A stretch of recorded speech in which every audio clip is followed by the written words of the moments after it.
Hello everyone, कैसे आप सब लोग। Good evening. तो जो वैकेंसीज़ हैं अपने DFCIL में, वो वैकेंसीज़ आ चुकी हैं। ये मिनिस्ट्री ऑफ रेलवेज़ है। जिन लोगों को नहीं पता कि ये सेमी गवर्नमेंट है, वो मिनिस्ट्री ऑफ रेलवेज़ के अंडर ही काम करती है। पब्लिक सेक्टर जो है, गवर्नमेंट मतलब गवर्नमेंट जो भी है एक तरीके से, इसमें जो आपके हैं रिक्रूटमेंट निकली हुई है। जो डेट ऑफ रजिस्ट्रेशन है वो 18 जनवरी से शुरू होकर 16 फरवरी को ख़त्म होनी थी, जो अब एक्सटेंड कर दी गई है। इसमें आप देख सकते हैं कि जो आपका प्री CBT एग्ज़ाम होगा वो अप्रैल में होगा, और जो CBT 2 होगा वो आपका अगस्त में होगा। जो फिज़िकल PET जिसको बोलते हैं, फिज़िकल टेस्ट जो बोलते हैं, वो अक्टूबर नवंबर में होगा। और दिसंबर एंड और जनवरी में आपका फाइनल रिज़ल्ट आ जाएगा। तो आपका लिंक भी यहीं पे दिया गया है, click here to apply directly. इसको मैं पोस्ट कर दूंगा अपने इंस्टाग्राम और टेलीग्राम पे, आपको डायरेक्टली लिंक पे चले जाना है इसको अप्लाई करने के लिए। अब फॉर्म में हम देख ले लेते हैं कि एजुकेशन क्वालिफ़िकेशन क्या है, सैलरी क्या है, नंबर ऑफ़ वैकेंसीज़ क्या है, आपकी एलिजिबिलिटी क्या है, कौन कौन CBT दे सकता है, जूनियर ट्रांसलेटर के लिए क्या वैकेंसीज़ हैं, MTS के लिए क्या है, इंजीनियरिंग के लिए क्या है। और ठीक है, तो इसमें हम शुरुआत करते हैं। जो जूनियर मैनेजर होगा, इसका एंट्री लेवल पे स्केल होगा 50,000 मिनिमम। जो एंट्री लेवल पे स्केल होता है, जो मेन काम तो हमारा सैलरी लेना ही है। इसका बेसिक सैलरी है 50,000। तो इसका मतलब ये नहीं है कि आपकी सैलरी ही 50,000 है, ये आपकी बेसिक है। इसमें आपको HRA मिलेगा दिल्ली जैसे शहर में, जो लगभग 30% है। फिर आपका TA मिलेगा, फिर आपको DA मिलेगा। अगर आपकी ड्रेस लगती है तो ड्रेस अलाउंस वगैरह भी में आपको मिलेगा। और कोई और अलाउंस भी होता है जो रेलवेज़ में आपको मिलता है, मैं नाम नहीं लूँगा। सब अलाउंस आपको मिलके आपकी जो ग्रोस सैलरी है वो 1 के प्लस ही जाएगी, यानी 1 लाख, यानी ईयरली आपको 12 to 14 लाख के अराउंड सैलरी मिलेगी। अगर आप लेकिन इसमें नंबर ऑफ़ वैकेंसीज़ काफ़ी कम है। आप देख सकते हैं कि 3 ही वैकेंसीज है जूनियर मैनेजर में। अच्छा, एग्जीक्यूटिव की वैकेंसीज हम देख लेते हैं, जो 36 वैकेंसीज़ है।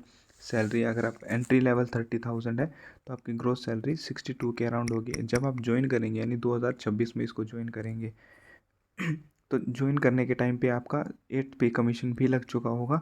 अगर आपकी सैलरी आज के टाइम के हिसाब से अगर काउंट करें तो 62 है।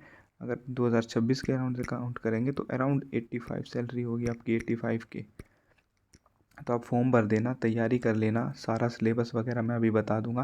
वैसे मैंने कई एग्ज़ाम निकाले तो बहुत ज़्यादा मुश्किल नहीं होगा, मैं सिर्फ सेलेक्टेड ही बताऊंगा आपको। इलेक्ट्रिकल की वैकेंसीज़ देख लीजिए, इलेक्ट्रिकल में थोड़ी 64 वैकेंसीज़ हैं। एग्जीक्यूटिव में काफ़ी अच्छी वैकेंसीज 75। जनरली टेलीकम्युनिकेशन में इतनी वैकेंसीज नहीं आती। आप एजुकेशन क्वालिफिकेशन साथ में देख सकते हैं कि जिन्होंने ITI कर रखी है या फिर डिप्लोमा सिविल इंजीनियरिंग वाले कैंडिडेट्स के लिए एग्जीक्यूटिव सिविल। और जो सबसे टॉप थी हमारी जूनियर मैनेजर, वो CA जो स्टूडेंट होते, चार्टर्ड अकाउंट, जिन्होंने कोर्स पूरा किया होता, सारे एग्ज़ाम क्लियर किए हुए थे, उनके लिए है। अब एग्जीक्यूटिव इलेक्ट्रिकल आपके पास डिप्लोमा होना चाहिए इसके लिए मिनिमम, तभी आप इसके लिए एप्लीकेबल हैं। ठीक है। अच्छा, जो सिग्नल टेलीकम्युनिकेशन में जिन्होंने कर रखी है, इलेक्ट्रिक से इलेक्ट्रॉनिक या IT में कर रखी है, कम्युनिकेशन में ECE में कर रखी है, कंप्यूटर साइंस में कर रखी है, मिनिमम 60% के साथ 3 ईयर का डिप्लोमा, उनके लिए ये एलिजिबल है। ठीक है। MTS की जो वैकेंसीज़ हैं, MTS के लिए इसमें 464 बहुत ज़्यादा वैकेंसीज़ हैं। आपको सबको ट्राई करना चाहिए, क्योंकि एक इसमें बहुत ज़्यादा। अच्छा देखिए, इसकी क्वालिफ़िकेशंस देख लीजिए। जिन लोगों ने ITI 1 साल का कर रखा है, सिर्फ 1 साल का, अप्रेंटिस भी कर रखा है या फिर ट्रेनिंग टाइप भी कर रखी है ITI से, वो सब एलिजिबल है। क्योंकि ये सब लोगों ने नहीं किया हुआ था, है ना। अगर जनरल MTS का फॉर्म निकलता तो इस फॉर्म को भरने के लिए आपके पास 25 लाख कैंडिडेट खड़े हो जाते। अब कितने कैंडिडेट खड़े होंगे यहाँ पर? लगभग 10,000 कैंडिडेट्स होंगे। 10,000 से ज़्यादा कैंडिडेट्स जो क्वालिफाइंग कैंडिडेट्स हैं वो होंगे। फॉर्म तो अब भी 3-4 लाख लोग भरेंगे, लेकिन क्वालिफाइंग जो कैंडिडेट होंगे वो 10 होंगे। उसमें से तैयारी करने वाले लगभग 3,000 से 2,000 रहेंगे। उसमें से आपको अपनी सीट निकालनी है 464। अगर हम रेशियो भी देखें कि 464 में से हमारे पास नंबर ऑफ़ वैकेंसीज़ हैं, और जो क्वालिफाइंग या जो तैयारी करने वाले हैं वो लगभग 2500 के अराउंड ही हैं। तो अगर हम इसको देखेंगे तो लगभग 6 टाइम्स यानी 1:6 भी नहीं, अगर इसको ढंग से काउंट करें तो 1:5.4 आ रहा है, लगभग 5.4 से 5.6 एग्जैक्टली तो मैंने नहीं निकाला, लेकिन आप एक बार चेक कर लेना, ठीक है। अच्छा, अब हम इसकी एजुकेशन क्वालिफिकेशंस भी देख ली हैं। अब हम नीचे आते हैं कि जो ये वैकेंसीज़ हैं इसकी एज क्राइटेरिया क्या है। जूनियर मैनेजर और एग्जीक्यूटिव के लिए सेम है, एमटीएस के लिए 18 से 33 है। अच्छा, इसमें जो किस किस कैटेगरी के लिए कितनी रिलैक्सेशन है वो सेम ही रहती है। जो कैंडिडेट्स SC ST के लिए 5 साल, OBC NCL के लिए 3 साल और जो PWD कैंडिडेट होते हैं उनके लिए 10 साल। तो ये लगभग हर एक वैकेंसीज़ में सेम रहता है। अच्छा, जो ऑलरेडी रेलवेज़ में वर्किंग है उनके लिए 8 ईयर का जो है और भी अलग से प्रावधान है कि भाई आपको 8 साल की छूट दी जाएगी। SC ST वाले कैंडिडेट्स अपना क्वालिफिकेशंस देख सकते हैं इसमें कि हाँ हमारे पास ये सर्टिफिकेट होना चाहिए। EWS वाले देख सकते हैं। हॉरिजॉन्टल और जो वर्टिकल रिजर्वेशन है वो इसमें गिवन है। आप एक बार अच्छे से पढ़ लेना, क्योंकि मैं अगर हर चीज़ एक्सप्लेन करूँगा तो थोड़ा सा मुश्किल रहेगा। मेन पॉइंट मैं कवर कर लेता हूँ। जो स्क्राइब है वो स्क्राइब यहाँ पे आप देख सकते हैं, PWD कैंडिडेट्स को स्क्राइब मिलेगा ही मिलेगा। जो VI है, VH है, HH है, या फिर PWD अदर्स कैटेगरी से है, उन सबको ये मिलेगा। आप अपना स्क्राइब साथ में लेके जा सकते हैं। ऑनलाइन जब आप इसको एप्लीकेशन भरेंगे तो उस टाइम आपको बताना होगा कि भाई मैं स्क्राइब लेके जा रहा हूँ या स्क्राइब नहीं लेके जा रहा हूँ, और ID प्रूफ वगैरह वहाँ पे लेके जानी होगी स्क्राइब को भी और आपको भी कि मैं इसको स्क्राइब लेके जा रहा हूँ, जो आपका CBT एग्ज़ाम होगा। अच्छा, उसके बाद NOC, अगर आप वर्किंग है कहीं पे तो NOC लेके जाना मैंडेटरी है। अब सिलेक्शन प्रोसेस कि किस किस पोस्ट पे क्या होगा।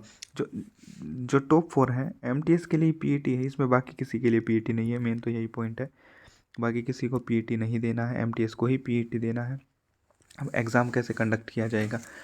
जो फर्स्ट स्टेज और सेकंड स्टेज जनरली वो दोनों ऑब्जेक्टिव मार्क क्वेश्चंस होंगे, दोनों में नेगेटिव मार्क होगी 25% की, यानी 4 क्वेश्चन गलत करेंगे तो 1 नंबर कट जाएगा आपका, ठीक है। सेम उसी में जो बच्चे फर्स्ट CBT को क्लियर करेंगे वो सेकंड के लिए अपीयर हो जाएंगे, इसमें गिवन है।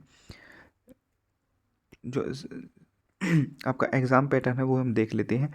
जो बेसिक 5 सब्जेक्ट है वहीं आएंगे, मैथ, GK और अपना साइंस, रीजनिंग, ये 4 सब्जेक्ट होंगे। जो सबसे ज़्यादा सब्जेक्ट जिस पे ध्यान देने की ज़रूरत है वो मैथ्स है, और फिर रीजनिंग। यहाँ पे आपके 60 नंबर है, यहाँ से आपके मिनिमम 57 से 58 नंबर आने ही चाहिए, तो आप इजीली CBT क्लियर 1 कर देंगे, ठीक है।